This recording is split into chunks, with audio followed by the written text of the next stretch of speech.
Alright guys, in today's video we are going to be building another LS motor for the Yeti. I know it seems like we do that a lot. It's just repetitive, you know. So we're taking the 5.3 out. It's still running somehow, I don't know how. Putting a Gen 360 in it. Basically it's going to be a 20/60. It's stock crank, some $300 rods, and some just cheapo pistons, cheap rings, and Chinese head studs. So yeah, it's gonna go great. So we're gonna jump right into that video. I didn't get any footage of putting the crank in, but hope you enjoy the video. Now let's get into it.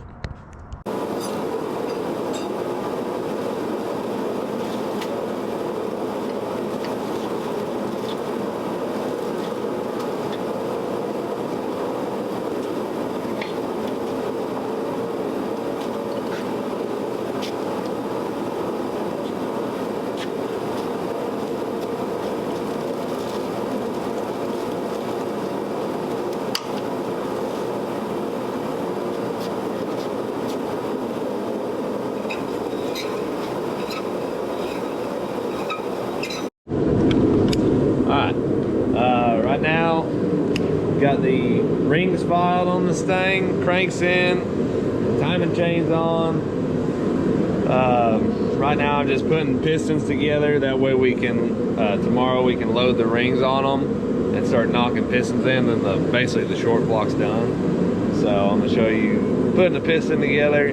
These little wire ring things, they're a pain in the ass. I like spiral locks better, but oh well.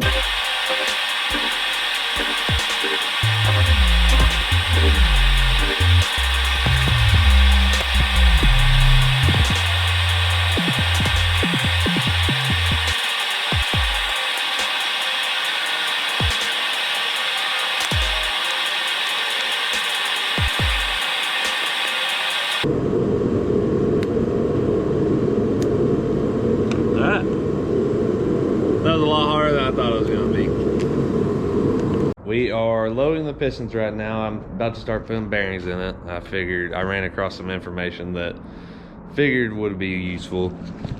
I don't know if you can see these numbers. It is 807 U/N and 807 L/N.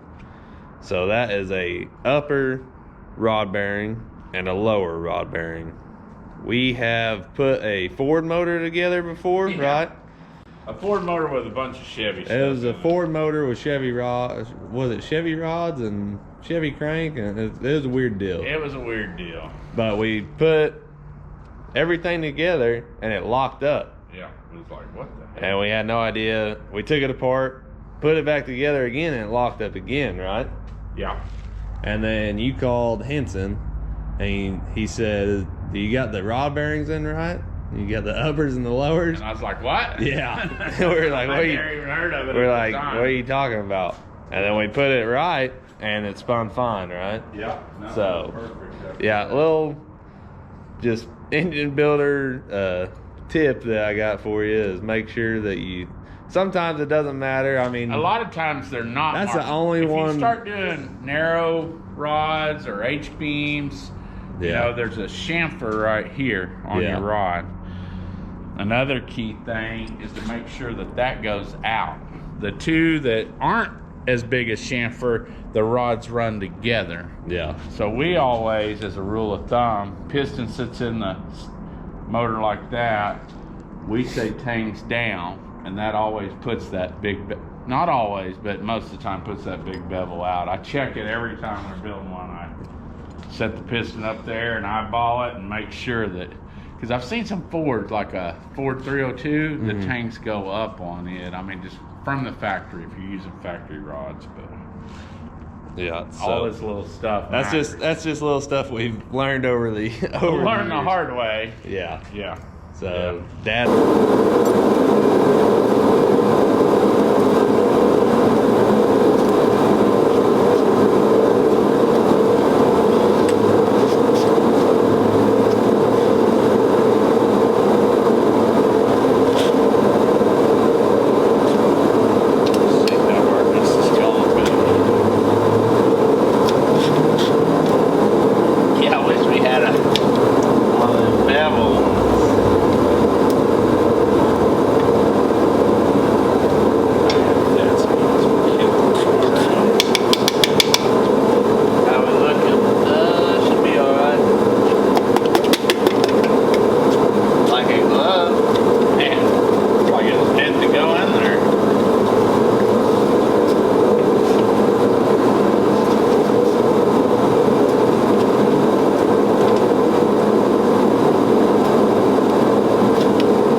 matter which way it goes. It should. Oh look, this side's right. Yeah. It's left, right, left, right. But got the oil pan on. About to put the lifters in, put oil in it, and put the heads on. I got some 317 heads from Justin McDaniel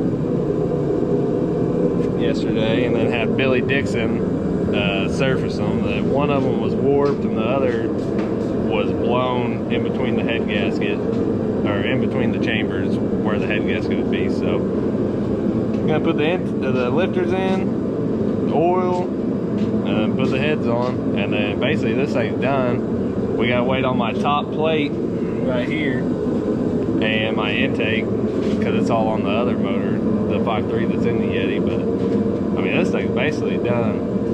So Yeah, we don't like much. I mean, all together, it took us 14 minutes to get the pistons in. Yeah.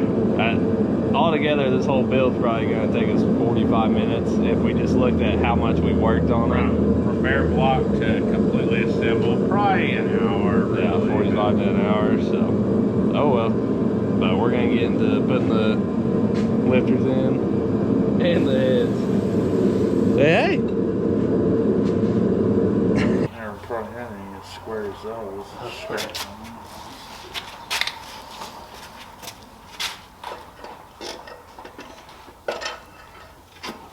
Ah! Stupid. Got me. Oh, there's poppins with studs too, and I didn't realize it till just now.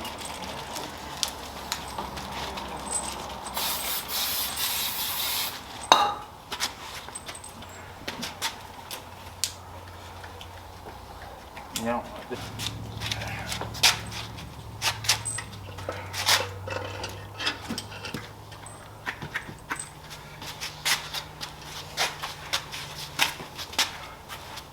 Yeah, there's no hold. Still a few things off of it. Yeah.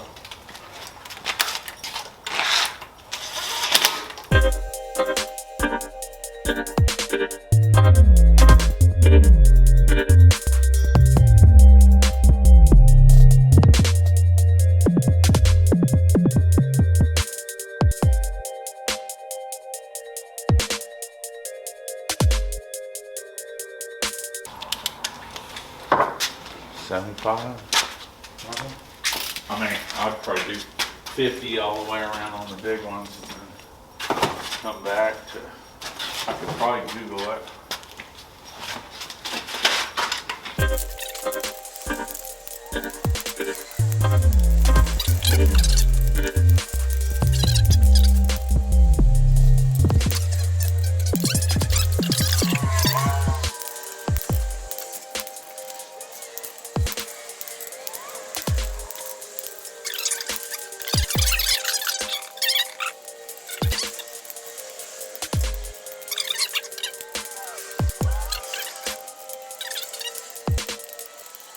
Let me move this.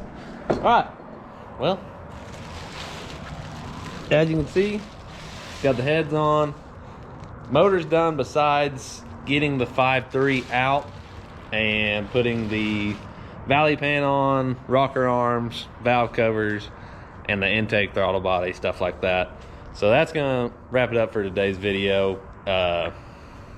We are going to be getting the Yeti home, and man, a lot of work. We got to take the axles out because they're bent, both of them. Take the transmission out because the transmission case is cracked. Take the motor out, obviously, and then gonna be changing the whole turbo setup. So let's rebuild the whole car. But that's what wintertime's for. So hope you liked the video. Hope you learned something. Make sure you like, subscribe, and we'll holler at you later.